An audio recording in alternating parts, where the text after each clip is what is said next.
as a young child in Scientology, there's one key thing that I think kind of starts the programming of us is we come back over and over and over again. So essentially, even though our body is small, like we're 5 years old, we are a thetan, which means that we're capable and we're responsible and we have the same resources and strength that a 40-year-old person would have.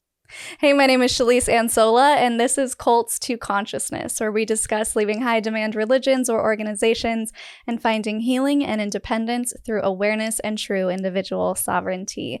If you are listening only and you would prefer to see our faces, head on over to my YouTube channel at Cults to Consciousness.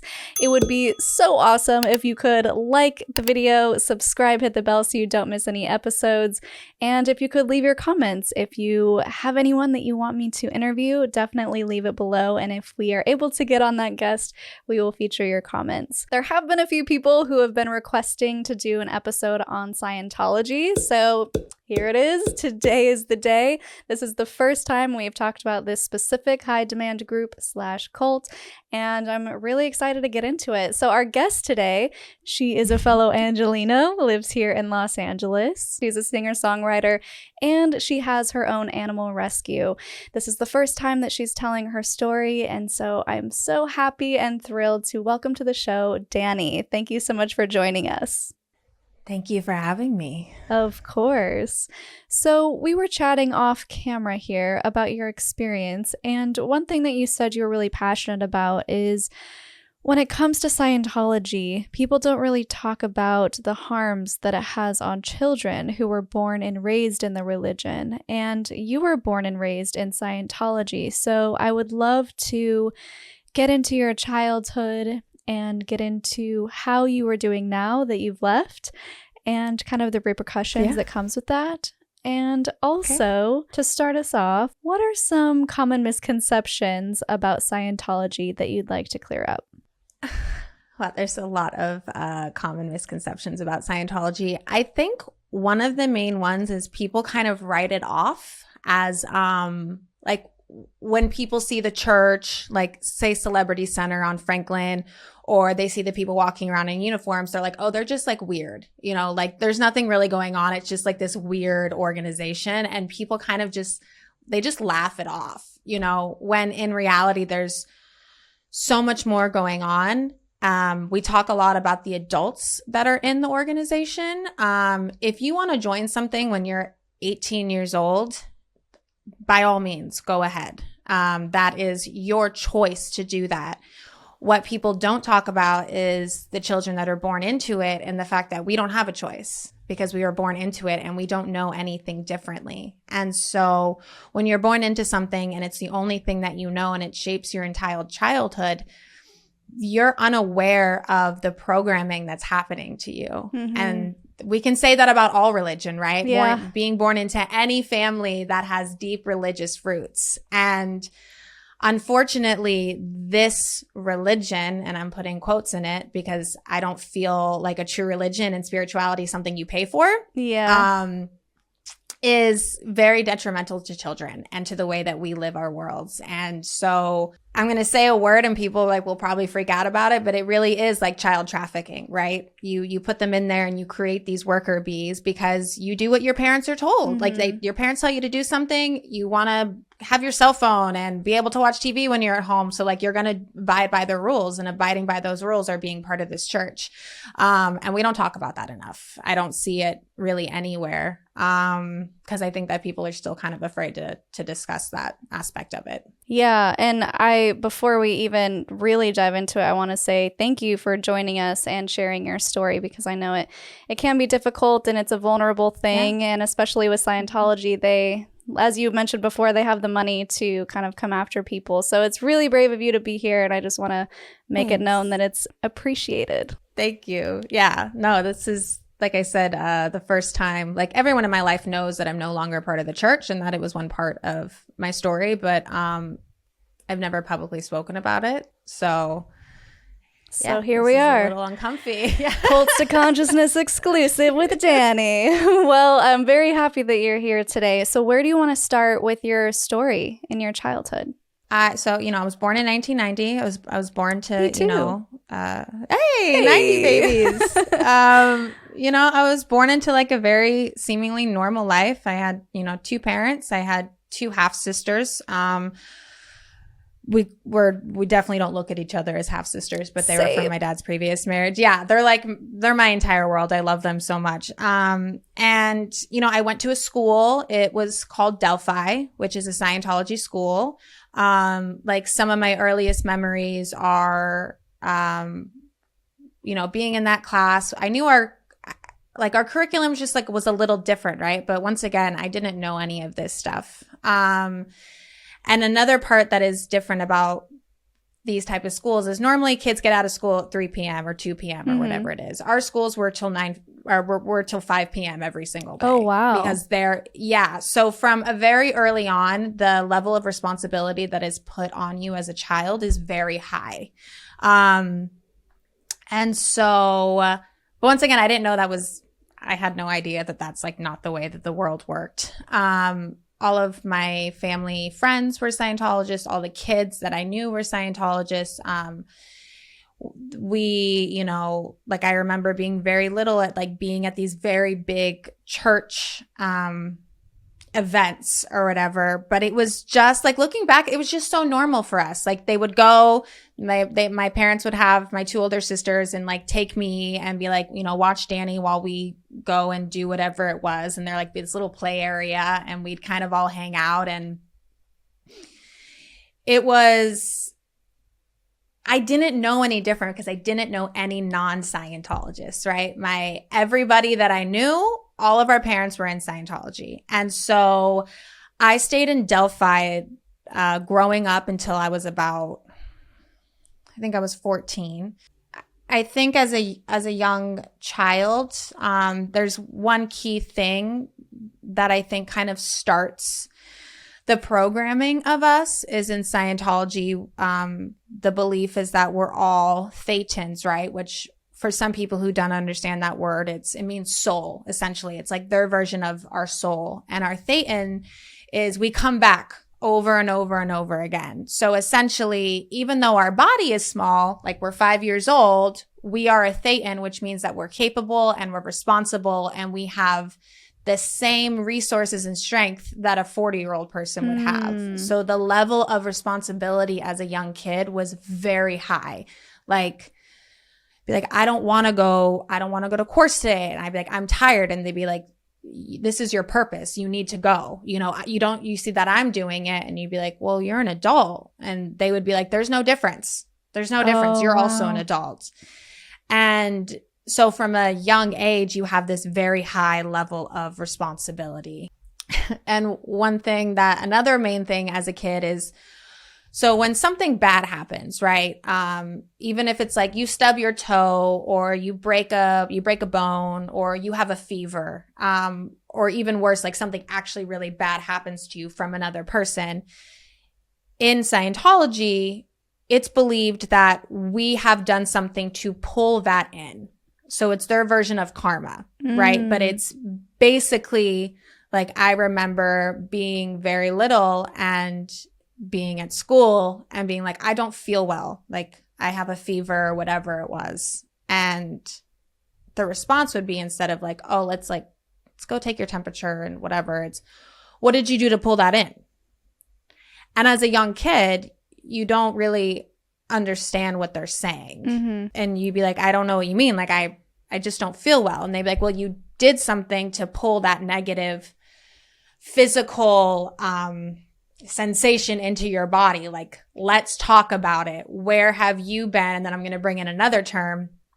Our ethics can be in or our ethics can be out. So if our ethics are in, we're doing good, we're being honest, we're doing what we're told, we're staying along the path, we're like little soldiers, we're marching and everything is good.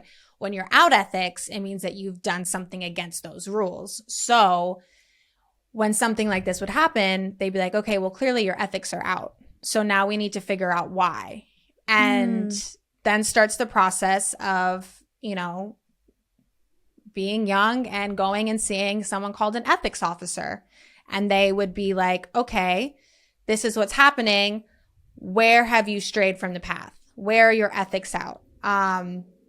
Did you lie to your parents? Did you cheat on a test, right? But the harm in that is that growing up, you think that any negative thing that happens to you, it's because you did something somewhere and you deserve it, right?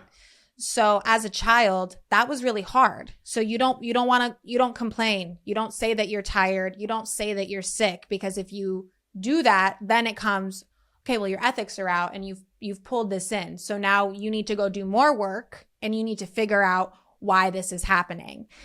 And so it teaches you to just hold everything in. Yeah. And like just be completely withdrawn and hold secrets from people, right? Whether the secret is, I stayed on my phone too late one night, right? Or I stayed talking to my friends in the bathroom at school for too long in between classes. Like stuff that ordinary kids do, but in the church, it's just highlighted. Right. And it's just really brought to focus. And that's an insane amount of pressure to put on your child. Absolutely.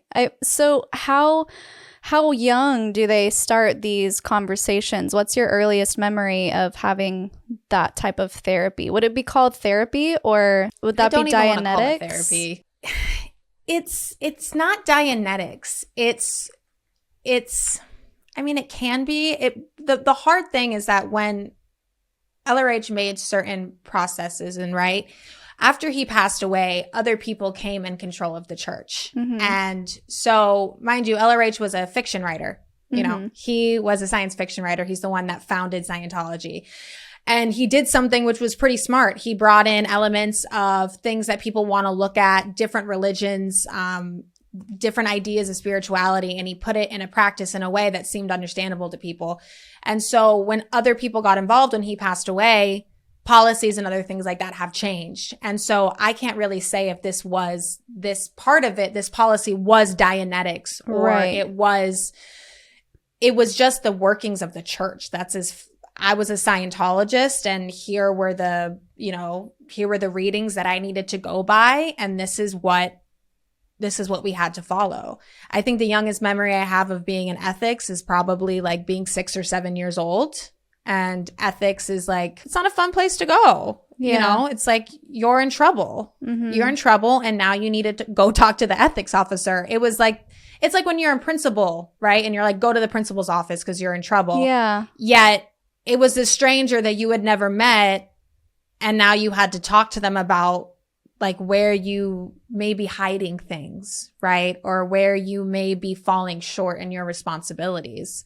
Yeah. I mean, it's wild to me. Would you say that oftentimes when you had medical issues, it was where you should have gotten medical attention, it was replaced with this ethics? Mm-hmm. Yeah. Yeah.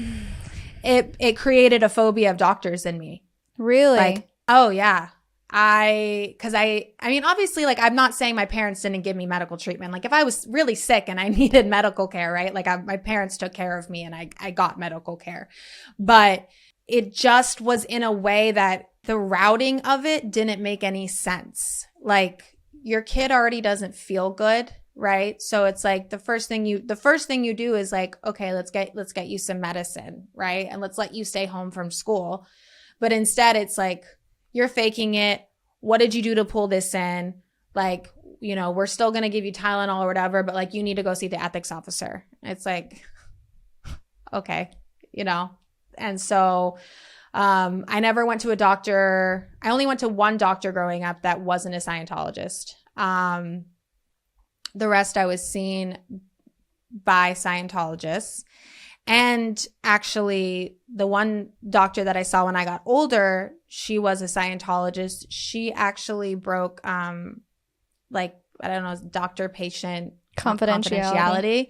Yeah, she told my mom what was going on, right? Because they knew each other from the church. And I was like, you can't do that, Like, you can't do that. You can't talk about what we talked about. Like, that's the whole basis of it. But in the church, like, it just didn't matter.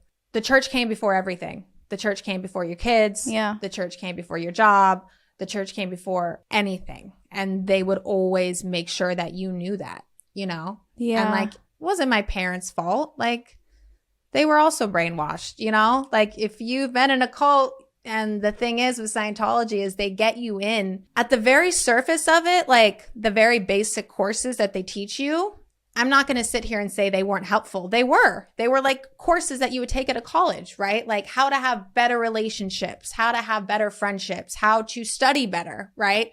How to handle your money better. Like all of these courses were like super self-help things. And so when you're doing it, you're like, oh, wow, like I do feel better, right? Like, look how great all this is going.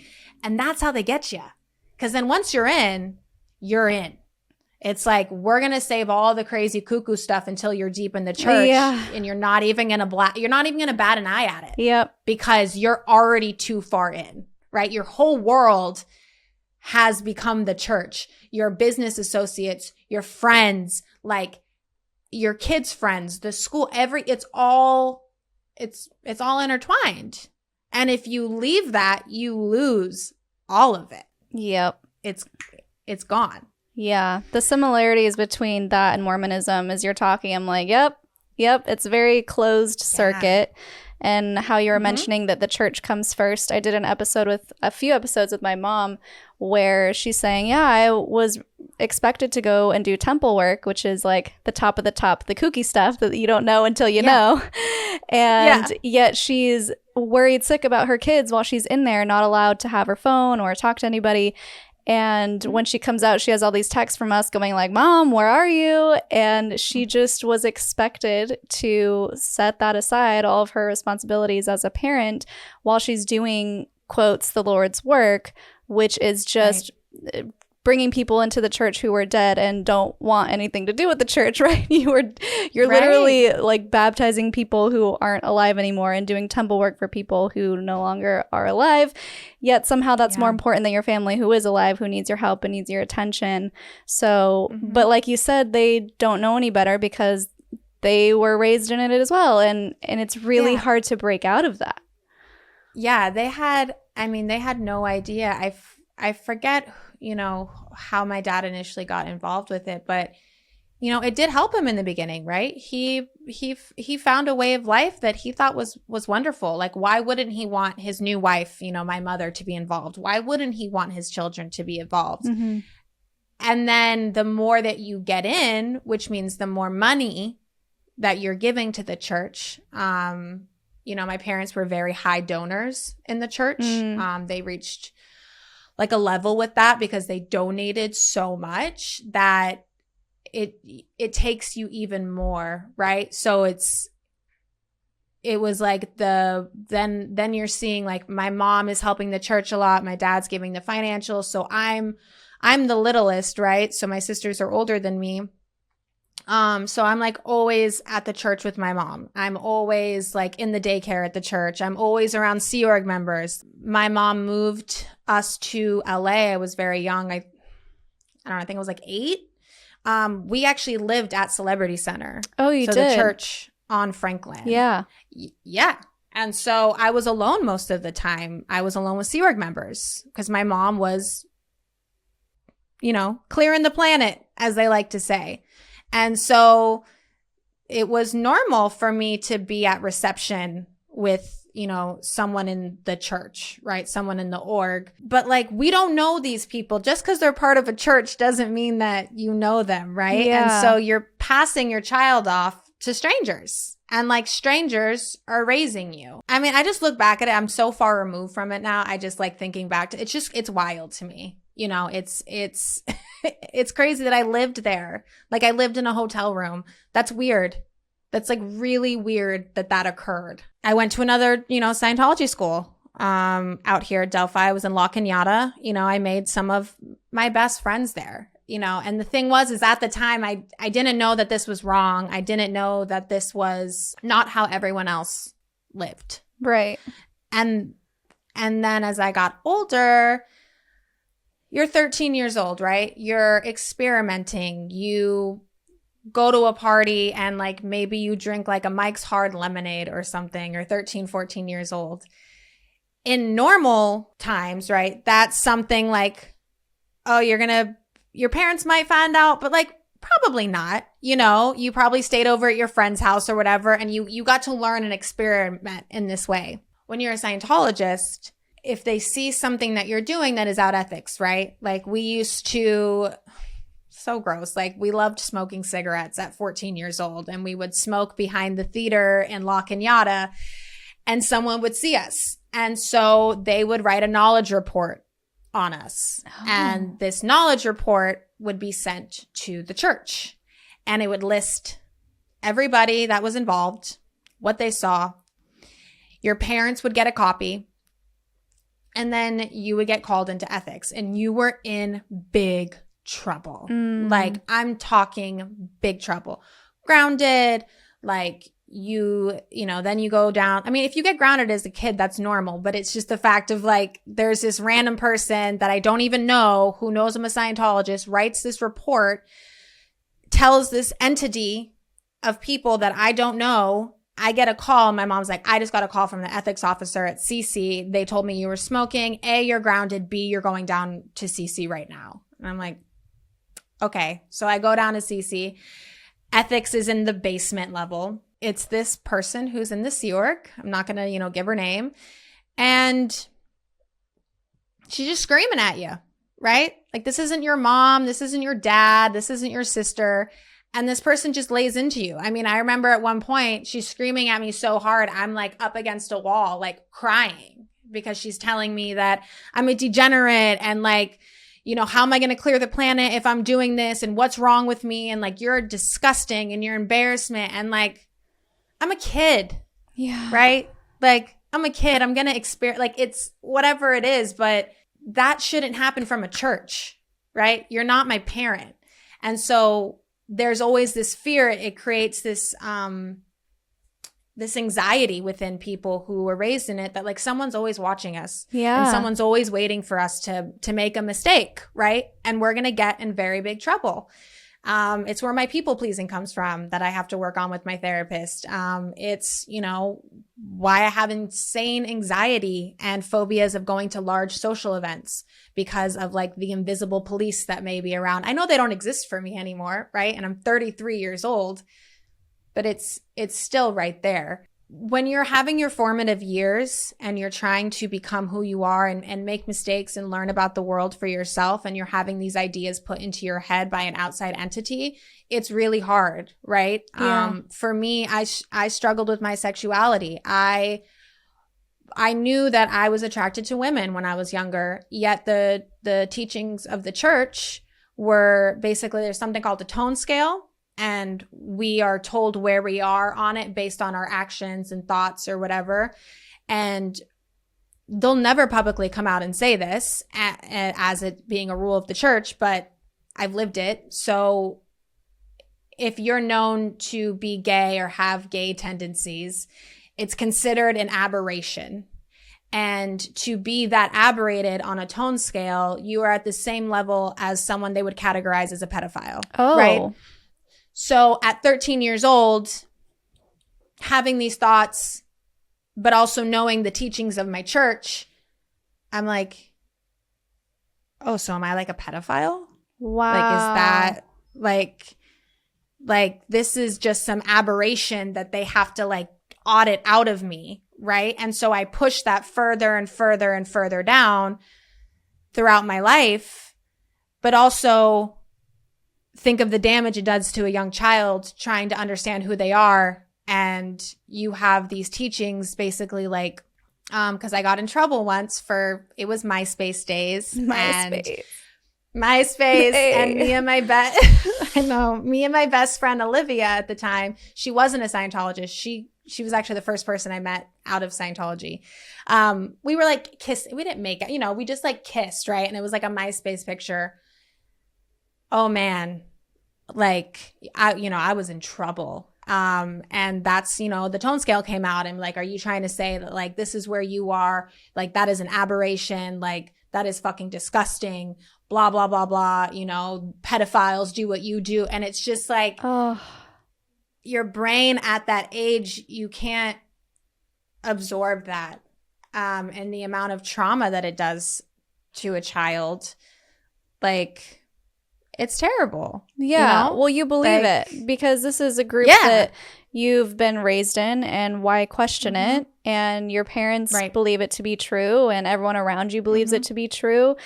And so why wouldn't you believe it to be true? And it's really awful that they would twist your brain like that at such a young age. And it's not, I mean, every cult does it, where they create Yeah. rules, they set you up to fail. And when you fail, the only way Mm-hmm. to fix yourself is through their solution. So they create Yeah. the problem and they are the solution. And so it puts you in this Yep. cycle that you can't get out of because you feel so dependent on them.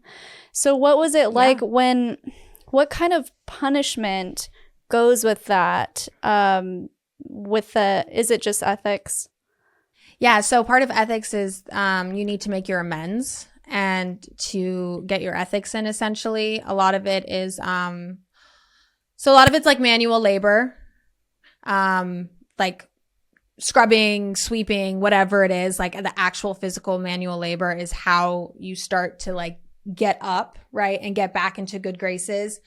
Another part of it, and mind you, this is just my take on it as someone who lived it, right? There's something where there's called overts and withholds. When you commit an overt, it's an act of you're lying, cheating, stealing, doing something that's incorrect, right?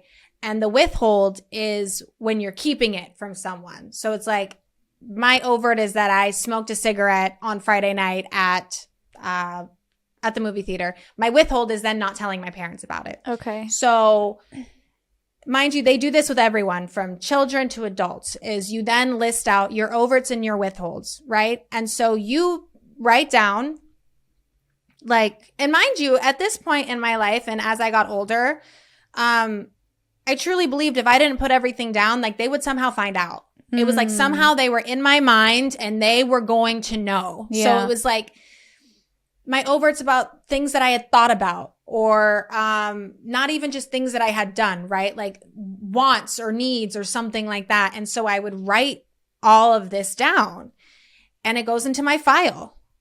And then when I get audited about it, it's, I'm the person getting audited and there's the person on the other side with, watching the needle, and I have the cans on our little machine, and they're like, okay. So I tell them my overt and my withhold. And then they go, okay, well, can you recall a time earlier when something similar happened? Right. So essentially they get everything on the members of their church. So every dirty little secret that you don't want anyone to know about is in your file. It's there. It's written down and it's recorded because they're transcribing the entire thing. And so that is another form of it, right? It's like they know everything about me. They know everything that I've done in the past. They know about every thought that I have. And so they have complete control over me, and they always will. But at the time when you're just doing it, it doesn't seem like that until you get older. But you're like, what else? Why possibly else do you want every piece of information on me? Like as an adult, if you go in, right, say I'm a 30-year-old guy that goes in, they're going to get a list of things that this person has done throughout their life, right? Throughout their auditing sessions. They're going to have a whole record of every bad thing this person has ever thought or done. Is that how they keep us around? I don't know. Is that why some people are afraid to leave? I don't know. But, I got out when I was a kid. The worst thing that was on there is like, I think women are pretty. I kissed somebody's boyfriend and like I drank alcohol. Like none of my secrets were big enough to like blackmail you with. Yeah. And I've heard stories about people that were, have left and there was blackmail involved of like, if you leave, like everyone's going to know everything. Right.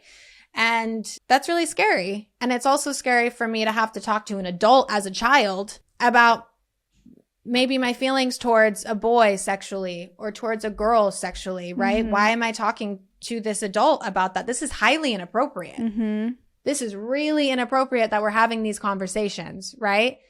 But because it's under the guise of a church, it's normal. Yeah. Like, how is that normal to let your 13-year-old child, right? This person is not a therapist. This person didn't go to school for any of this. They don't have the same responsibility as, you know, a clinician has, because we weren't allowed to do therapy. Therapy was not allowed. Psychiatric meds were not allowed. So this was our only form of it. The parents don't know any better. Yeah. Like the child doesn't know any better. But looking at it now, I'm like, I don't have kids, but there's no way if I had kids that I would let my 11-year-old daughter go into a room that I'm paying for. I'm paying for this auditing, right? Wow. For them to go and talk about intimate and personal and vulnerable things with this person that I don't even know this person. I haven't researched this person. I don't know anything about them. All I know is that they are a part of the Sea Org. They're part of this church that I'm a part of. It's weird. Yeah, it is It's weird because you're paying for it. It is weird. Like it's thousands of dollars, right? Yeah. How much would one session cost, one audit? I don't even know now, but I do know that like, it's in the thousands, right? That I do know. It's in the thousands because you have to buy packages, right? Like you have to buy packages for your OT levels to get clear, all of this stuff. Your TRs and objectives. There's a bunch of different packages, right, that you can do. And it's a lot of money. There is a lot of money. There is still a lot of money at the Church of Scientology that I've never used that's under my name there, right? They'll never give it back. That'll never happen. Yeah, none of this is free. And it's not like charitable donation of $20. No, people are going bankrupt, right? People are taking out second mortgages on their house. You know, people are paying up to $1 million to go up to OT8. Like, wow, that's wild. Yeah. Do you know at what point your parents had to start paying for you to go into classes or courses? Because if they weren't raising you, like you said, and other people were, did they have to pay for daycare essentially? Yeah. So they didn't have to pay for like daycare within the church, but they paid for it in other ways, right? So like their donations of, you know, you can look it up online of like how much a person can donate. And then when I started going to courses, right, before I got auditing, all of that cost money, right? So they paid for me to be there on the weekends. They paid for me to be there at night. And like all the other kids were doing it, you know? But I can't remember I can't remember it because I was so young, like the definitive amount that it was. But my parents were paying the church for me starting at a young age, right? Like I started going on course or whatever when I was about 7 or 8 years old. Oh, wow. Yeah. So, you know, and my sisters too. They paid for 3 of us to do it. That's a lot of money. Yeah. And what was the schedule like? Because I know for me as a Mormon, it was church on Sundays, family home evening on Mondays. And then once I reached 12, it was going to Young Women's on Wednesdays. And then it's like rinse and repeat. Was there a schedule like that for you? It was more of, you know, we were in school Monday through Friday. At night, if, you know, time allowed it, we would go to the church and we would do courses there. And then on the weekends, we did courses as well. So I was always doing something. And then if I didn't want to go on course or whatever, I would get in trouble. And they would say, you know, why are you trying to blow is what it's called. Like, why are you off lines? And it was like, because I'm 14 and I just want to hang out with my friends. Yeah. Like, I don't want to go in there, but I had to. There's no other way around it. And then I think around 15 is I started really meeting people outside of the church. And I was like, whoa. Like, I was like, so like you guys don't have reports that are like written on you, and then like they talk to your parents, and then you have to go, and they would just look at me like I was so crazy. And I was like, oh. I know those looks. You know what I mean? And I was like, never mind, you know, like, no, you know, no big deal. And I started slowly really pushing back on it because I started to see that there was something severely wrong with what was going on and that I just didn't want any part of it. Little did I know is secretly behind the scenes, they were, another part of the church is you're not allowed to sue anybody. Like, you're not allowed to file a police report or anything like that. Like, no outside legal is allowed to be done. It all has to go through the church. And my parents were like separated, and my mom decided to actually file for divorce through the courts, which was a huge no-no. but she did it. And behind the scenes, they started, making a case against my mom to what would be known as declaring her. And when you declare a person from the church, you banish that person from the church. No one's allowed to talk to them. No one is literally that person has to not exist. If you get declared from the church, you're completely kicked out. So you lose if you have a job that has to do with Scientology, you lose your job. Like if your kids know people in Scientology, either your child needs to disconnect from you or your child's going to lose everything that they know. So my mom got declared and my whole world turned upside down. Cause even though I knew I didn't want to be a part of it, I guess I didn't see how much I really was a part. All my friends, everybody that I knew were Scientologists. Right. And so I remember my boyfriend broke up with me. He was like, I'm so sorry, but I can't be with you, because of your mom. And I was just all of my friends stopped returning my calls. I lost everything overnight. It was just gone. And,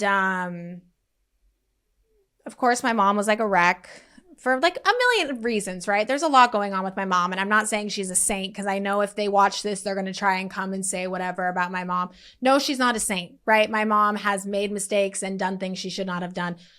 What human hasn't, right? And, but, my mom's life at that point was destroyed and she was exiled. And I remember late one night, I think it had just happened a week before that. And I got a knock on my door and it was a Sea Org member from the church. And they said, hi, Dani. I was like, hi, can I help you? And they were like, well, your mom's been declared. I said, yeah, I do. And they're like, well, you need to pack your bags. You need to come with us. I was like, come with you where? And they're like, you need to come with us. You have to come to the church. You cannot live with your mom. If you live with your mom, you're also going to be declared a suppressive person. And mind you, this wasn't even someone I knew from the church, right? It wasn't someone I had relations with, I had known. This was a strange person showing up to a miner's door saying that I had to leave my home because I was going to be kicked out of the church. And I basically told them, I said, then do it. I said, do it. I said, I'm not leaving my mom. I was like, you cannot come to a stranger and tell them to leave the woman that birthed them. That, in what world does that make any sense? Don't you think I'm already traumatized? Right? Yeah. I'm the black sheep now. I've lost everything. My mom's a mess. And these were my friends and my friends' parents that were testifying against her. This was all happening and no one said a word to me. Everybody in the church knew and everyone continued to act like everything was fine. Was at my house every day, eating my food, joking with my mom, and they were all testifying behind her back and got her kicked out. Wow. And that was the day. That was the day that I was just I'm good, But I was still so scared of the church that I kept kind of good graces with them, meaning I would show up for course once in a year and a half to just kind of pop my head in, right? Or I would respond to an email and be like, hey, sorry, I've been super busy, because I just I didn't want to deal with the repercussions. And some of my family was still in. So I didn't want, it was just a whole mess. It was a whole mess for a child that already had a messy childhood, right? Any child of divorced parents already sucks.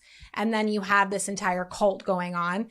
And so I just slowly reversed. And I kept going further and further and further. To this day, they still email me, which it's an old email address. They called me a bunch in my early 20s. And I've told them so many times, right? Leave me alone.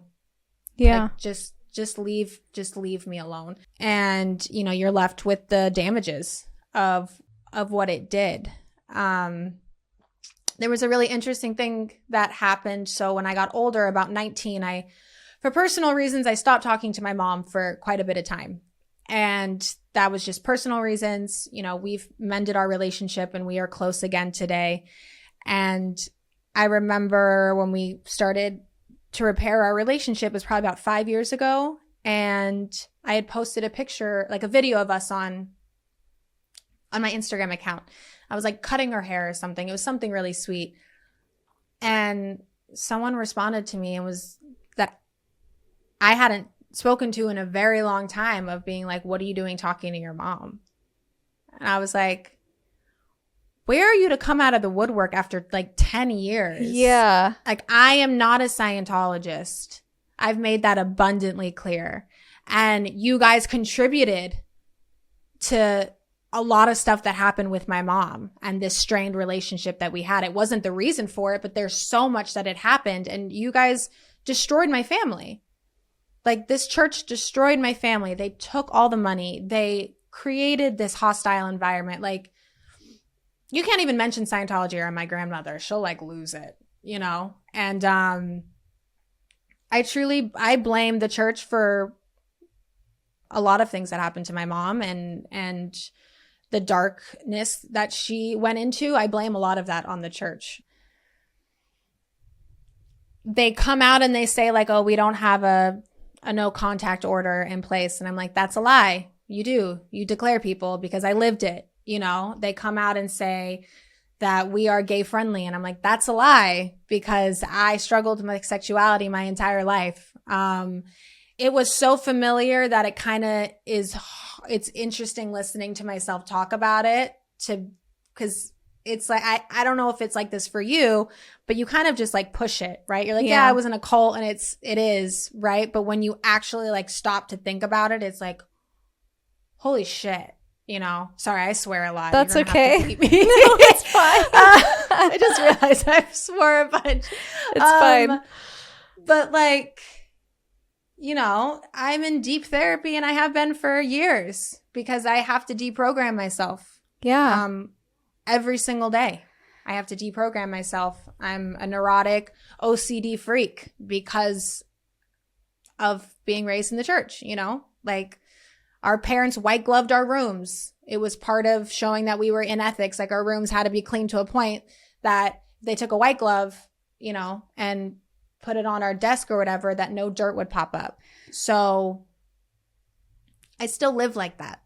Wow. Like, I have to, like, I don't have a white glove, but like the OCD of cleanliness in me is another form of like control. Like, I can't leave a room without like pushing a chair in. Like, if I see crumbs on the floor, like, I immediately have to clean, because it's fear driven. That's all that it is. It's like, if I don't do this stuff in this way and have all this control and structure, like, I'm a bad person. Wow. So, and it's having to deprogram that every single day of your life. Yeah. Which is what people don't talk about. And it's incredibly relatable. I mean, I'm sure a lot of people watching this are going, yep, same here, have to deprogram that. So much of our personalities are built around the environment that we're raised in and the things that we're told, and it's really hard to break yourself out of it. And it's even difficult to just recognize it. So even the fact that you are able to recognize the different things that you have that came from your upbringing is a huge step, because sometimes we just go about our lives and don't even realize until someone points it out, and then we go, oh, right, that's not normal. It's incredibly difficult. I can't even imagine what that must have been like with you when they're trying to take you away from your family. And it's also incredibly amazing that you had the independence enough and the wherewithal enough to say no, because who knows where you would have been if you would have just said, okay, and got your stuff and left. I don't even know where I would have been, you know, and that terrifies me. Would I have ended up in the Sea Org and ended up like many of my friends that were in the Sea Org? They literally like were kept there for years against their own will and like finally were able to leave. Like, that's, I have close friends that are like that, you know what I mean? And that's terrifying. Yeah. And it's, being raised in the church fundamentally formed who I am. And to live life and to be 33 years old. And when something bad happens to me, like, I think it's my fault. I have to really stop and realize, like, I didn't do something to bring this in, right? Yeah. Like, I didn't cause this. Like, I remember, this is many years ago, I got assaulted, and, I put this person away for a while in jail. And my first thought was, what did you do? That was my first thought. Was, what did you do to pull that in? And I literally sat there and I thought about it. And I was like, well, if I had, like, this was like my inner monologue, right? Like, if I had been better, if I had been a better person, like, this wouldn't have happened to me, right? Like, mind you, I'd been out of the church for quite some time by the time that happened. But that's what it was, what did I do? I remember another incident. This is when I was still in the church, and I told someone, an adult that was in the church, about something that had just happened to me. It was really scary. And instead of, like, comforting me, being like, I had gotten roofied at a party I was at, and luckily I got away from the guy that was trying to assault me, and I made it home, and I was telling this person, an adult in the church, like, what had happened, and I was so upset. And they were like, well, what did you do to pull that in? Oh my gosh. So it's like, that's where the deprogramming comes in, right? Like, that if something bad happens, it's always my fault. And so people always ask, like, why can you never relax? Or why can you never be carefree? Or why are you always, like, rescuing 5 million animals? Like, why can't you sit? And I'm like, because I got to make sure that I'm good, right? Like, I got to make sure that I'm safe, and nothing bad is going to happen. And by having that high level of productivity and, like, being in the work constantly, it makes me feel safer sometimes. But it's just not true, right? It's not true that, bad things happen to bad people and good things happen to good people. Yeah. Like, bad things happen to good people all the time, and they didn't deserve it. And so that's been a huge problem for me growing up, and something have been working in therapy for 6 years, and I'm going to probably have to work on it for the rest of my life. And the fear of the church. I'm still scared of the church. I'm sure, it's crazy. It's been so long. I've been out for so many years, but, like, they still, no matter how much you try to leave and say that, like, you'll be fine. Like, yeah, I'm scared of the church. They have a lot of money. And, you see what they do to people that try to say anything against them. Yeah. And so. Oh my gosh, Dani, my heart. Yeah. I'm just, like, holding back tears over here as someone who's also gone through assault. It's just, really, really just breaks my heart that they would try and victim blame, and not only victim blame, but shame you for it. Yeah. And the trauma's hard enough. You don't need the guilt and the shame. Just acceptance. You want to be accepted. You want to be loved. You want to feel worthy. You want to feel okay. You want to find healing. And how can you do that when they're telling you it's your fault? It blows my mind. And there's something that it keeps popping up as you've been talking, and I wanted to ask you this.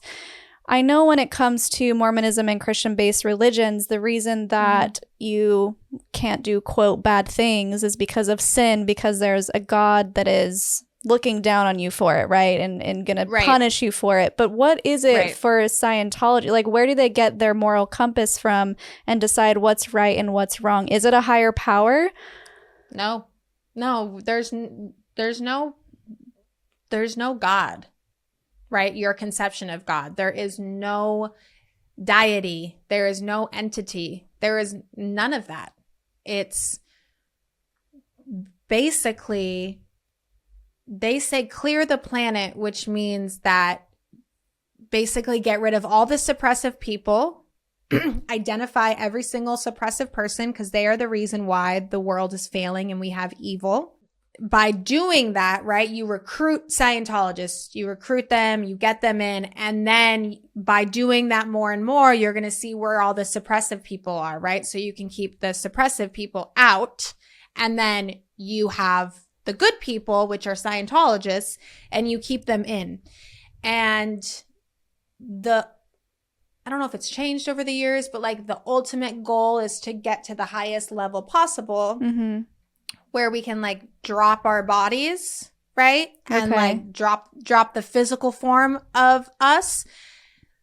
It doesn't make any sense. I don't know. And somehow by us being able to do that, we can like solve all the world's problems. I know some people that got up to those levels.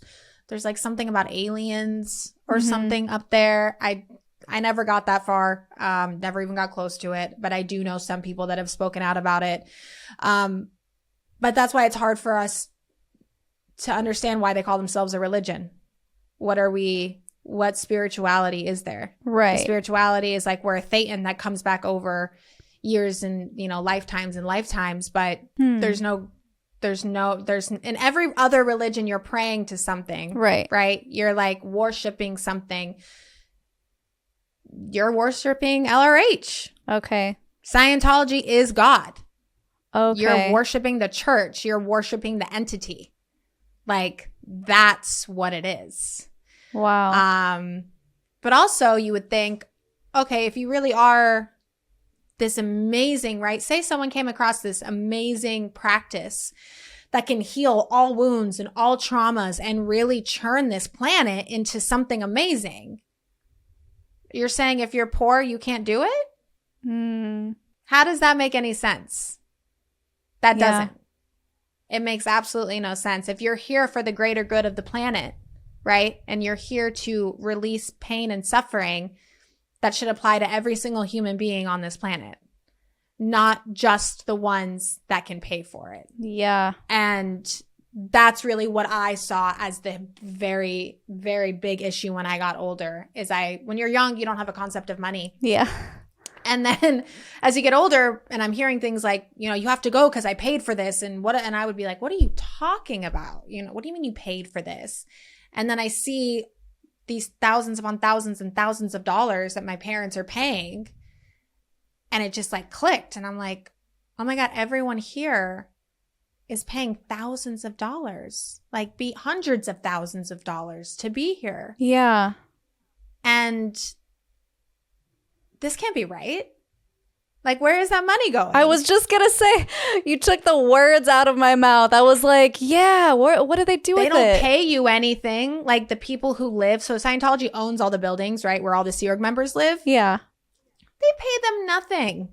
Like, I mean, nothing. It's not even a livable wage. It's not even minimum wage. It's like cents on the hour. Really? Like, yeah, so that when if you leave the Sea Org, right, it makes it harder for you. You have no resume, you have no people skills, you have nothing. Yeah. You have nothing and you have no money. Where are you going to go? Yeah. Where are you going to go? Nowhere. Because you can't. I mean, it's the most clever cult that I've ever come across, right? Like, have you heard of Mormonism? No, I'm just kidding. Yeah. Maybe with that. But the way they did it, right? Of like, yeah, it's like a self-help until it isn't. It's self-help and then you're in too deep and it's like, well, we're here now, But yeah, the money, I don't know where all the money is. I don't know how it's even legal to charge as much as they're charging for courses. And be a church. I don't know how the IRS hasn't defunded them by now. I really have no idea. Yeah. And that's something that I learned about through the Going Clear series with Leah Remini and Mike Rinder. Mike Rinder. Yeah, I was shocked. So here's a little fun fact. Most people know that I'm an actress, but most people also don't know that I have acted in Scientology videos. Oh my God. So were you at the Golden Center? The huge castle one that's like an hour away. Yeah. Yeah. Cool. So it's when I first moved to LA and I didn't know any better, and they paid like $200 for an hour, and I was like, yep, sounds great. Yeah. And I drove like the hour and a half out to the middle of nowhere, and honestly, it was like the most efficient film set I had ever been on and probably have been on since. But it was super sketchy. Like, I couldn't even go to the bathroom unaccompanied. Like, someone had to walk me to the bathroom. It was very odd, but I was like, oh, whatever, it's a little weird, but oh well. And then later when I watched the Going Clear series with Leah, I was shocked. And after that, every time I see a casting call for this like golden era picture, I'm like, nope, there is no way I'm gonna do that ever again. And it was so shocking. So what was your reaction when that series came out? I was like, thank God. You know? Like, thank God. Yeah. It was, it was really hard for me to watch. Like I said, and it was the first they talked about a lot of my friends. And a lot of what Leah Remini did, because I grew up in LA at the Celebrity Center, right? So that's where Leah was in that same place. So a lot of these stories in the schools and these people, I knew them. I knew the stories because I lived with it. So when it came out, I couldn't believe she did it. Like, the amount of courage that it took for her and Mike Rinder to come out and do that is wild. And the amount of courage it came from the production companies to put their name on. I mean, it's crazy because you're going up against this $1 billion entity that is like impossible to bring down. And they just were like, we're going to tell our story anyways. I do remember being really nervous about it. I was watching it. And once again, I took a clip of it. It was about a school when they talked about a school, and one of my sisters actually went there. And I took a clip and I posted on Instagram. And I was just like, I'm so glad like this is coming to light, right? Like, mind you, I haven't been at the church in however long. Immediately, like within 10 minutes, any person that had an affiliation with the church that was following me on Instagram, because I had never publicly said anything, it was like some people still or whatever, within minutes, they were like, I was blocked. I was deleted. Whoa. I had someone respond to me and say, if you're not a Scientologist, like, why don't you just like go talk to your mom or something? And I was like, why do you guys keep bringing my mom into this? Like, why are we so important to you? Yeah. Right? Like, why is it's not even an attack. It's people telling their stories, right? Like, why is this so important to you? And it's almost like they keep tabs on us to see like, how far are they going to go? Like, are they going to say anything? Are they going to put pressure on us? It was amazing. I felt vindicated when Leah Remini came out with that, because no one had spoken up about it. No one was allowed to.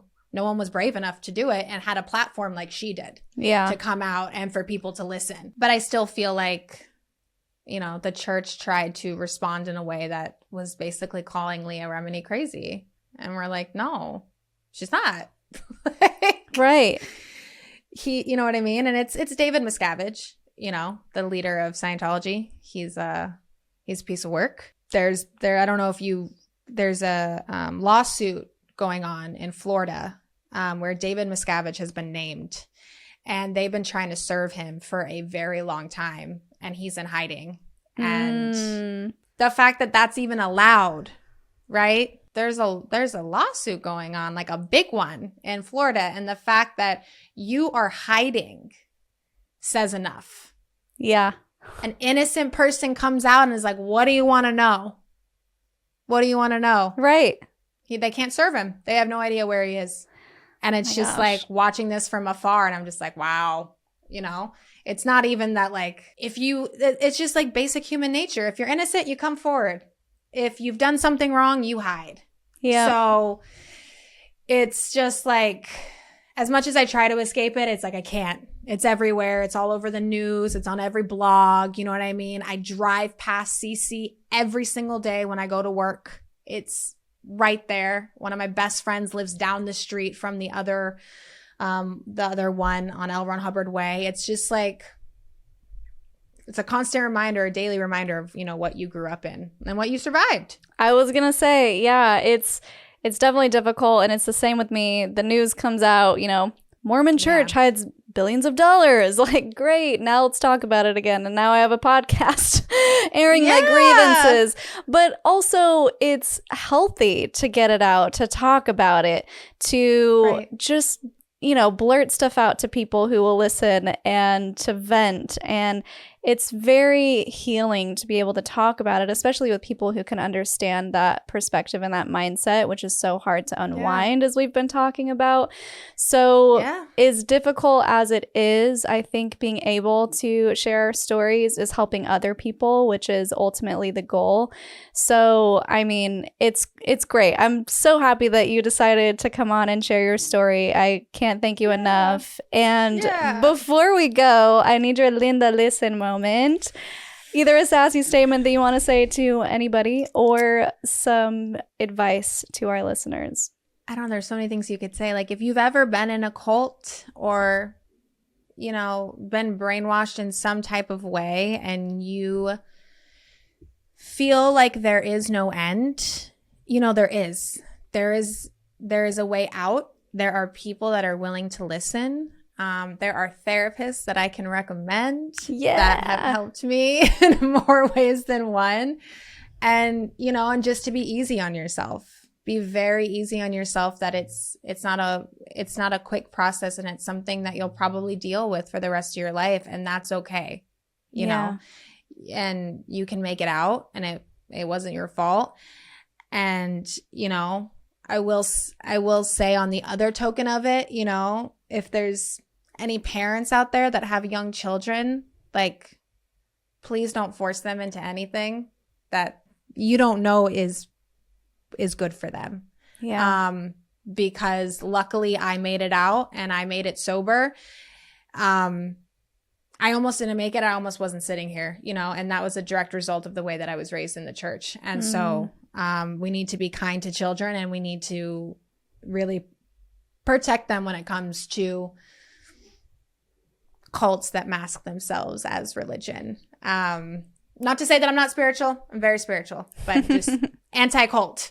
Hey, hey. Yeah. Thank you so much for having me. Of course.